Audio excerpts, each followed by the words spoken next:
আসসালামু আলাইকুম এভরিওয়ান। আজকে আমরা রান্না করবো গরম গরম কোনো খিচুড়ি আর সাথে হচ্ছে গরুর মাংস ভুনা। তো প্রথমে আমি কড়াইতে তেল দিয়ে নিলাম, এরপর পেঁয়াজ এগুলো দিয়ে ভাজা ভাজা হলে এরপর দিয়ে দিচ্ছি তেজপাতা, গরম মশলা, এরপর দিয়ে দিলাম হচ্ছে আদা রসুন বাটা।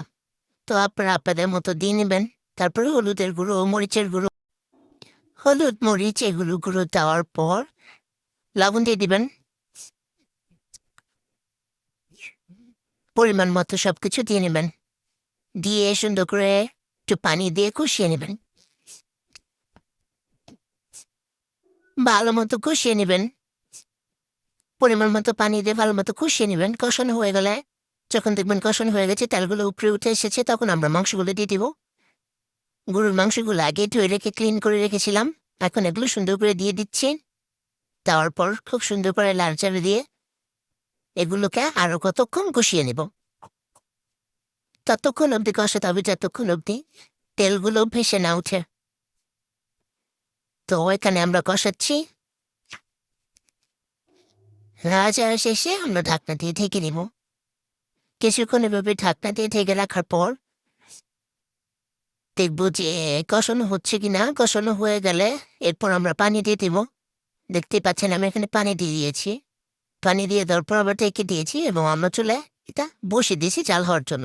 এরপর সাথে আমরা ভুনা খিচুড়ি রান্না করবো, আগেই বলেছিলাম। তো ভুনা খিচুড়ি রান্না করার জন্য আমরা এখানে একটা ফ্রাই প্যান নিয়ে নিয়েছি। ফ্রাই প্যানের ভিতরে আমরা তেল, মরিচ, গরম মশলা, আদা রসুন বাটা এগুলো সব দিয়ে নেব।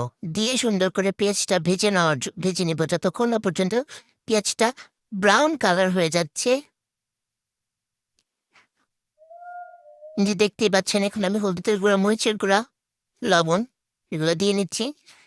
সহজেই রান্না করা যায়, ঘরের যে মশলাগুলো থাকে ওগুলো দিয়ে, এক্সট্রা কোনো মশলার প্রয়োজন হয় না। সবে রান্না করতে পারবেন, খেতে অনেক সুস্বাদু হবে। প্লিজ ইগনোর মাই ভয়েস, আশেপাশে অনেক নয়েজ, তো যার কারণে কথা বলতে অনেক ঝামেলা হয়ে যায়। যাই হোক, এরপরে আমরা এভাবে মুগের ডাল নিয়ে নিব। মুগের ডাল দেওয়ার পর একটু ভাজা ভাজা হলে একটু ঢেকে দিয়ে এটা একটুখানি সিদ্ধ হতে সময় দেবো। তারপরে এর মধ্যে পানি দিয়ে দিব। আপনারা চাইলে গরম পানিও দিতে পারেন, গরম পানি দিলে আরো ভালো হয়, খাবারের স্বাদ বাড়ে। তারপর একটু ঢেকে দিব যতক্ষণ না এটা একটু হালকা সিদ্ধ হয়ে আসছে।